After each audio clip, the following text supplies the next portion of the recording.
என்னுடைய 14 எக்ஸ்போவும் நடந்ததா சரித்திரத்தில் இல்லை. ஸோ எங்களுடைய என்டையர் எக்ஸ்போ டீமுக்கான சமர்ப்பணம் தான். ஸோ ஒரு எக்ஸ்போ பண்ணும்போதும் இது வரைக்கும் தமிழ்நாட்டில் பண்ணோம்.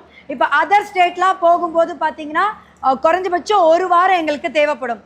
நான் மட்டும் இல்லை, என்டையர் எங்களுடைய டீமும் அவங்களோட ஃபேமிலி, அதாவது ஹஸ்பண்ட், வைஃப், குழந்தை, மாமனார், மாமியார்னு அவங்களுடைய கடமைகள்லேருந்து எங்கள் கூட ட்ராவல் பண்ணுறாங்க.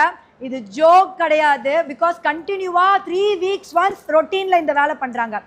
என்னுடைய கனவை அவங்களுடைய கனவை அப்படியே நினச்சிட்டு கூட ட்ராவல் பண்ணுறது வந்து அவ்வளோ ஒரு சந்தோஷம். ஸோ என்னுடைய என்டையர் டீமுக்கான சமர்ப்பணம் வீடியோ தான் இது. வெற்றி எந்தன் பெருமை எல்லாம் யாராலே, இங்கே கூடி என்னை வாழ்த்தும் உங்கள் அன்பாலே, தாயின் முகத்தை உங்கள் வடிவில் இங்கே பார்க்கின்றேன். நான் இமயம் அளவு வளர்ந்தால் கூட